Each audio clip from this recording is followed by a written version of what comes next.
Thanks guys for follow this side advocate Jeetam Saini. आज का जो हमारा टॉपिक है वो बहुत ज्यादा इंपॉर्टेंट है आज की टाइम के हिसाब से और आज की जनरेशन के हिसाब से। आज जो मैं आपके पास टॉपिक लेके आया हूँ वो है regarding to mutual divorce. Mutual divorce का मतलब होता है आपसी सहमति से डाइवोर्स लेना। आप म्यूचुअल डाइवोर्स की एप्लीकेशन सेक्शन 13B में लगा सकते हैं जो हिंदू मैरिज एक्ट का पार्ट है। अब इसके अंदर आप एप्लीकेशन लगाने से पहले आपको ये कंसीडर करना पड़ेगा कि ये कौन से जुरिडिक्शन में लगेगी। जुरिडिक्शन का मतलब है कि कौन से कोर्ट में लगेगी या फिर किस जगह लगेगी। आधे से ज्यादा जो केसेस होते हैं इस तरीके के वो फैमिली कोर्ट में लगाए जाते हैं, लेकिन कई बार ऐसी सिचुएशंस हो सकती है कि आपके पर्टिकुलर एरिया में फैमिली कोर्ट नहीं हो, तो उस केस में ये डिस्ट्रिक्ट कोर्ट में लगेगा। जुरिडिक्शन आइडेंटिफाई करने के बाद में हमें ये देखना पड़ेगा कि क्या शादी को 1 साल कंप्लीट हो चुका है नहीं हो चुका है, क्योंकि हिंदू मैरिज एक्ट के अंदर ये स्पेसिफिकली मेंशन है कि जब शादी को 1 साल हो जाए तभी आप म्यूचुअल डाइवोर्स की एप्लीकेशन लगा सकते हैं। एप्लीकेशन लगाने के बाद में सबसे मेन क्वेश्चन ये पूछा जाता है म्यूचुअल डाइवोर्स की एप्लीकेशन लगाने के बाद में कि ये कितने टाइम पीरियड के अंदर कंप्लीट हो सकती है। वैसे मिनिमम टाइम पीरियड 6 मंथ्स का है, जिसके अंदर इसको फर्स्ट मोशन की तरह भी बोला जाता है। इसके बाद में सेकेंड मोशन लगाया जाता है। लेकिन कई बार ऐसा क्वेश्चन पूछा गया है क्या 6 मंथ से पहले भी म्यूचुअल डाइवोर्स की जो एप्लीकेशन है वो एक्सेप्ट हो सकती है। हाँ, इसके रिगार्डिंग सुप्रीम कोर्ट के और कई हाई कोर्ट्स के जजमेंट्स आए हुए हैं जिसके अंदर स्पेसिफिकली मेंशन है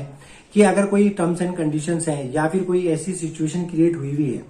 तो उसके बेसिस पे भी जो 6 मंथ्स का टाइम पीरियड है वो कम किया जा सकता है। डाइवोर्स पिटीशन जो म्यूचुअल कंसर्न से हम लगा रहे हैं उसके अंदर ये डॉक्यूमेंट्स बहुत इंपॉर्टेंट है,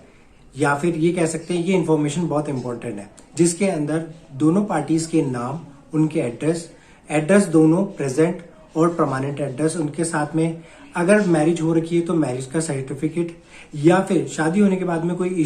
इशू का मतलब होता है यहाँ पे आप कोई बच्चे हो तो उसके बारे में भी डिस्क्रिप्शन हो। इसी के साथ में क्या कंसिडरेशन पे किया जा रहा है इस म्यूचुअल डाइवोर्स के अंदर, इसी के साथ में कोई केस पेंडिंग है ऑलरेडी दोनों पार्टी के द्वारा, वो भी हमें इस एप्लीकेशन के अंदर मेंशन करना पड़ेगा। इससे बेनिफिट ये हो जाएगा कि अगर आप डिग्री ले लेते हैं तो उसके बाद में भी कोई दूसरे कोर्ट की तरफ से आपको ये समन इशू नहीं किया जाएगा। तो ये सब कुछ आपको इस एप्लीकेशन में मेंशन करना पड़ेगा कि आपके या फिर जो सामने वाली पार्टी ने कोई केसेस कर रखे हैं या नहीं कर रखे हैं, और ये सब कुछ एक डिक्लेरेशन ऑन ओथ देना पड़ेगा कि उनका ये एड्रेस है, उन्होंने ये केसेस फाइल कर रखे हैं और उनका ये कंसिडरेशन बनता है। म्यूचुअल डाइवोर्स पिटीशन को आइडेंटिफाई हमने कर लिया है कि इसमें क्या जुरिडिक्शन होगा, हम एप्लीकेशन लगाएंगे उसमें क्या क्या डॉक्यूमेंट्स लगाएंगे या फिर क्या टाइम पीरियड होना चाहिए। इन चीजों को कंसिडर करने के बाद में भी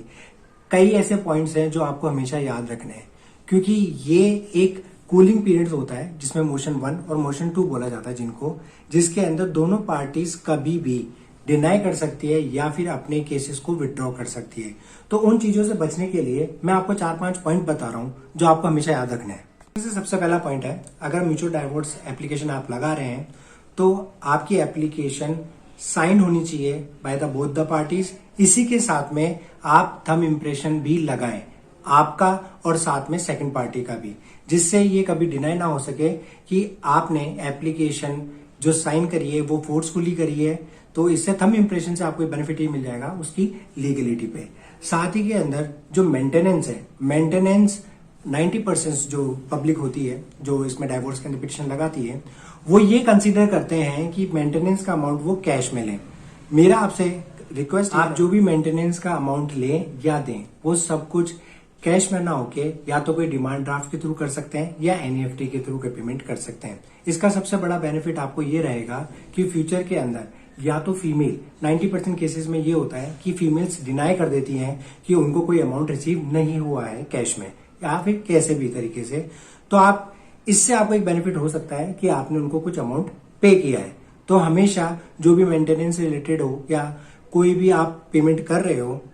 फीमेल को, तो वो सब कुछ आप डिमांड ड्राफ्ट या एनईएफटी के थ्रू। कई बार ऐसी सिचुएशंस हो जाती है कि आपने फीमेल को या फिर एक पार्टी ने दूसरी पार्टी को पेमेंट कर दिया है और पेमेंट आने के बाद में सामने वाली पार्टी ये डिनाई कर देती है कि उसके पास में पेमेंट नहीं आया है, और वो ये आपको थ्रेटन करने लग जाती है या एक्सटॉर्शन करने लग जाती है कि अगर आप मुझे और पैसा नहीं देते हैं तो मैं ये जो डाइवोर्स पिटीशन है जो म्यूचुअली हम लोगों ने फाइल की है मैं उसको विथड्रॉ कर लूंगी। तो इन चीजों से सबसे बचने के लिए आपको अपने या तो कोई एमओयू जो भी आप इसमें साइन कर रहे हैं या फिर जो आपकी एप्लीकेशन है उसके अंदर ये सब कुछ स्पेसिफिकली मेंशन कर दें कि आप जो भी पेमेंट करने वाले हैं वो फर्स्ट मोशन के बाद में करेंगे, और फर्स्ट मोशन के बाद में करते हैं तो कितने टाइम पीरियड के बाद में इसको आप पे करोगे। इसी के साथ में अश्योरिटी देने के लिए आप ये भी कर सकते हैं अपनी एप्लीकेशन में कि अगर मैं इस पर्टिकुलर टाइम पीरियड के बाद में या पर्टिकुलर मोशन के बाद में अगर मैं पेमेंट नहीं करता हूं तो मैं लीगली लायबल भी रहूंगा। इसी के साथ में आपकी जो पूरी एप्लीकेशन है या फिर जो आपका एमओयू है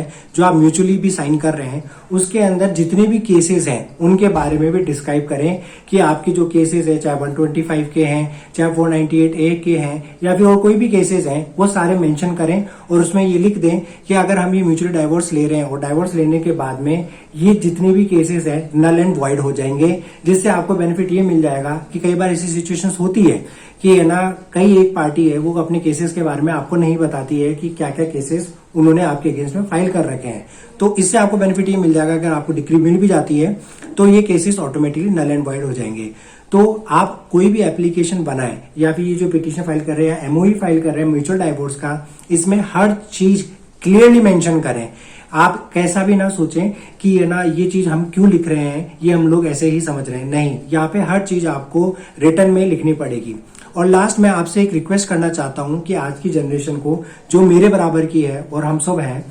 मैं ये कहता हूं कि आप अपने रिलेशन को हमेशा टाइम दें। कभी भी एक पर्टिकुलर इवेंट या इंसिडेंट के बेसिस पे जज ना करें। अपनी रिलेशन को आप टाइम देके उसको थोड़ा आगे बढ़ा सकते हैं। और जो डाइवोर्स है ये बहुत एक लास्ट स्टेज है और उसको एकदम से आप कंसिडर ना करें और अपने इस पूरे टाइम पीरियड को या फिर अपने रिलेशन को थोड़ा सा टाइम दें और एक दूसरे को समझने की कोशिश करें। हमारी तो यही विशेष रहती है कि फैमिलीज में ऐसा कोई इश्यू ना आए, लेकिन अगर ये इश्यूज आ रहे हैं तो आप इसको म्यूचुअली ही डिसाइड करें, क्योंकि अगर आप कोर्ट केसेस करते हैं तो उसमें आप 2 पॉइंट लिखेंगे, सामने वाले 4 पॉइंट लिखेंगे, उससे आपकी फैमिली की ही बदनामी होती है। ये एक सजेशन है। तो कभी भी आपको लग रहा है कि आपको अलग होना ही चाहिए तो म्यूचुअली डाइवोर्स एक अच्छा ऑप्शन है। Thank you.